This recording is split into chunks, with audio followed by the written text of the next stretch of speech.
پہلے تو میں نے مسلمانوں کے اخلاق سنے تھے، اب تو میں نے دیکھ بھی لیے۔ پر یہ بتا جب 12,000 آیا تھا جان کیوں نہیں چھڑائی؟ تو حضرت چارہ کاٹتے کاٹتے رو پڑے، فرمانے لگے تو نہیں نہ جانتا یہ بیٹیاں سانجی ہوتی ہیں، پتہ نہیں نا؟ میرے رسول پاک نے تو حاتم تائی کی بیٹی کے سر پہ کپڑا رکھ کے کہا تھا بیٹیاں برابر ہوتی ہیں، تو یہ نہیں پتا جب اس کی 6 بیٹیوں کی شادی ہوئی ہے میرے اندر روحانیت کتنی بڑی ہے۔ فرمایا پھر 12,000 آیا ہے تو 2-4 بچیاں پھر گئی ہیں،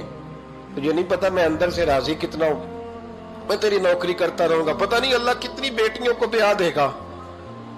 اتنا رویا وہ عیسائی کے پیروں میں بیٹھ گیا، کہنے لگا بابا میں نے تیری مخالفت کی ہے پر تیرے قریب آ کے پتہ چلا ہے کہ تو بہت اونچے اخلاق کا مالک ہے، اور اگر تیرا یہ مقام ہے تو تجھے اخلاق سکھانے والے محمد عربی کی شان کتنی ہوگی۔ ظالم کی بولیے جاتے نہیں لوگ جھوٹے گواہ بن کے، وکیل صاحب کو نہیں پتا ہوتا کہ یہ بندہ مجرم ہے جو میرے پاس آیا، کیا مجرموں کے وکیل نہیں ہوتے؟ بولے تو اس کو پتہ نہیں ہوتا وکیل صاحب کو کہ یہ صاحب مجرم ہے میرے پاس مقدمہ لے کے آئے، اور اگر بے ادبی نہ ہو جائے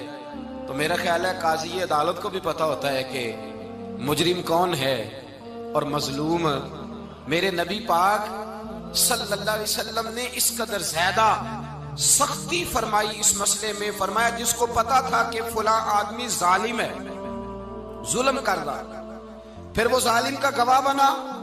یا اس نے ظالم کی مدد کی، کتنی کی؟ شارحین لکھتے ہیں چاہے اس نے ایک جملہ بول کے کی،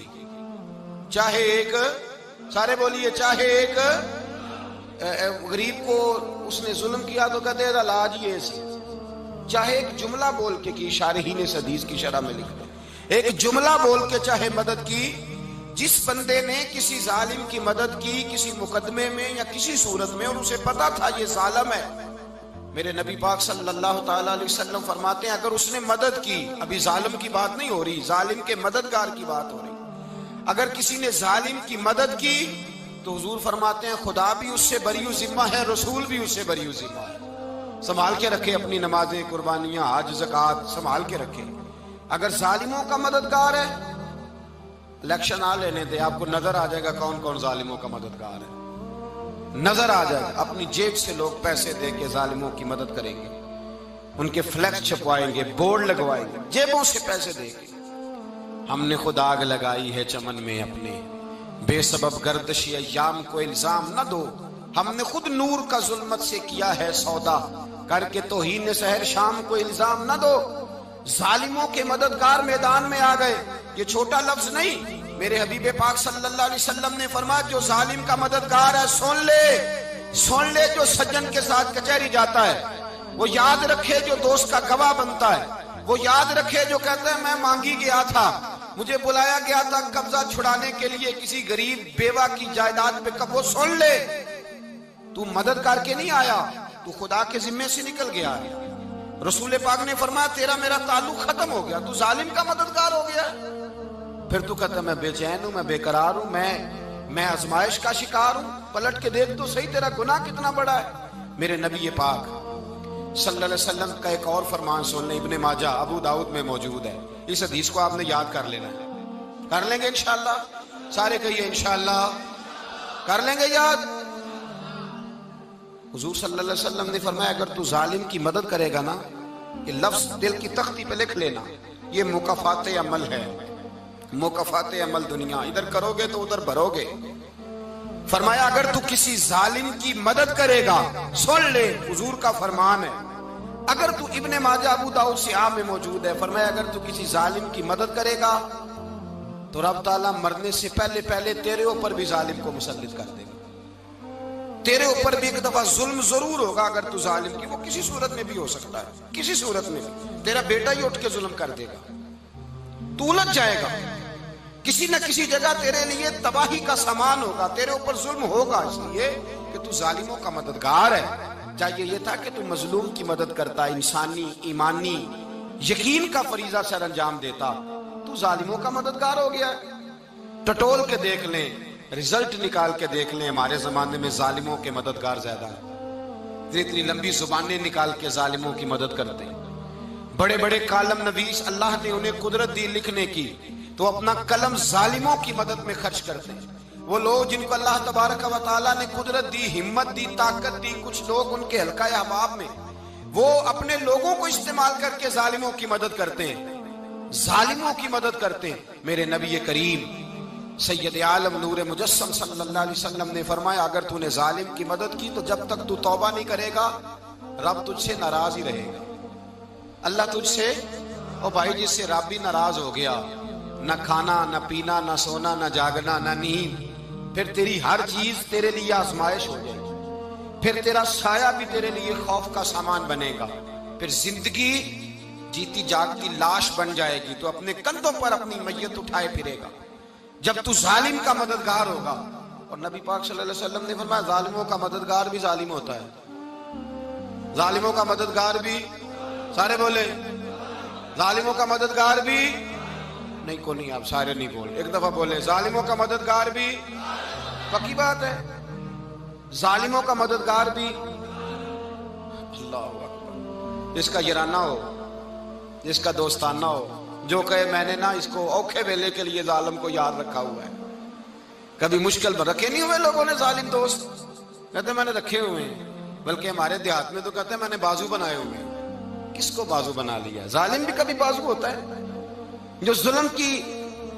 تلوار لیے میدان میں کھڑا ہے۔ قارون، حامان، فرعون، نمرود کا حال نہیں لوگوں نے دیکھا؟ اپنے زمانے میں آپ نے کتنے لوگ نہیں دیکھے جن کے سائے سے، آواز سے لوگ کانپتے تھے؟ پھر پولیس کی گاڑیوں میں وہ اس طرح مردہ پڑے کہ دنیا نے تماشا دیکھا ان کا۔ یہ رنگ ہم نے دیکھے نہیں اپنے آنکھوں سے۔ فرمایا ظالم کا مددگار بھی، جو کار میں بٹھا کے لے کے گیا وہ بھی ظالم، جس نے چائے پلائی وہ بھی، جس شخص نے کھانا کھلایا وہ بھی، جو کچہری تک ساتھ گیا وہ بھی، جس نے فلیکس کے نیچے، بڑے شرابی کے نیچے چھوٹی اپنی فوٹو لگائی وہ بھی، جو ووٹ کی پرچی ڈالنے گیا وہ بھی۔ کہہ دینا باہر نکل کے کہ حضرت صاحب نے سیاسی تقریر کی ہے، کہہ دینا، پر بات تو سچی ہے نا۔ خو کرے ہم تو سے تھوڑا سا گلا بھی سن لے، خو کرے ہم تو سے تھوڑا سا بھی گلا۔ امام مالک کے پاس ایک بندہ آیا، اس نے کہا حضور میں درزی ہوں، ایک ظالم بادشاہ مجھ سے کپڑے سلواتا ہے، میں تو ظالموں کا مددگار نہیں نا۔ ایک ظالم بادشاہ مجھ سے، حضور میں تو مددگار نہیں نا ظالموں کا، جو فرمایا ظالموں کا مددگار بھی ظالم ہوتا ہے، تو کپڑے لے کے آتا ہے میں سی کے دے دیتا ہوں، ذمہ داری نہیں۔ یہ ایک آدمی دکاندار ہے، اس سے کوئی بندہ چیز خریدنے آئے گا تو تھوڑی کہے گا میں نے نہیں دینی، تو دے گا۔ کوئی بندہ اگر کسی شخص سے کوئی کام کہتا ہے جو اس کی فیلڈ ہے، اس کا شعبہ ہے، اس کا معاش کا وہ سلسلہ ہے، کہتے ہیں یا رسول اللہ صلی اللہ علیہ وسلم ظالموں کا مددگار بھی ظالم، حضور نے فرما دیا۔ تو امام مالک سے بندے نے مسئلہ پوچھا، دل کی تختی پہ لکھنے والی باتیں ہیں، کہا حضور میں درزی ہوں، ظالم کپڑے سلواتے ہیں، میں تو مددگار نہیں نا۔ امام صاحب کہنے لگے نہیں، مددگار تو وہ ہوگا جو تجھے سوئی دھاگا فراہم کرے گا، تو پورے کپڑے سی کے دیتا ہے، تو خود بہت بڑا ظالم ہے، تو پورے سوٹ سی کے دیتا ہے، تو بہت بڑا ظالم خود ہے۔ مددگار تو وہ ہوگا جو تجھے دھاگا دے گا، جو تجھے بٹن دے گا، جو تجھے نلکی دے گا۔ جو ظالم سے اتنی نفرت ظلم کر کے بندہ ہے، یہاں تو ہمارے زمانے میں ہیرو بن جاتے ہیں لوگ، ظالم ہیرو ہے، لوگ اس سے ڈرتے پھرتے ہیں، گھومتے پھرتے ہیں، اور بہت سارے کم مزاج لوگ اس کے پیچھے ہاتھ باندھ کے پھرتے ہیں۔ ظالموں کی مدد کرنا، ظالموں کے ساتھ رہنا، یہ ظلم ہے، ظلم، یہ زیادتی ہے۔ میرے نبی پاک صلی اللہ تعالی علیہ وآلہ وسلم نے ارشاد فرمایا، یاد رکھو رب فرماتا ہے میں مظلوم کی مدد ضرور کروں گا، چاہے جلدی کروں چاہے دیر سے کروں، میں مظلوم کی مدد۔ اور حضور صلی اللہ علیہ وسلم نے فرمایا ہے، حضرت معاذ بن جبل کہتے ہیں حضور نے مجھے یمن کا گورنر بنایا، جب میں جانے لگا نا تو حضور نے بڑی نصیحتیں کی، بخاری میں موجود ہے، فرماتے ہیں جب میں پلٹنے لگا تو میرے رسول نے فرمایا معاذ ایک منٹ ٹھہر جا، ایک بات میری یاد رکھنا، اس کو نہ بھولنا۔ کہا حضور کیا؟ فرمایا دیکھنا کسی پہ ظلم نہ کر بیٹھنا، کہیں تجھ سے زیادتی نہ ہو جائے۔ محبوبہ پھر حضور نے فرمایا سن میرے معاذ، میں تجھے گورنر بنا رہا ہوں، زیادتی نہ کر بیٹھنا۔ یا رسول اللہ صلی اللہ علیہ وسلم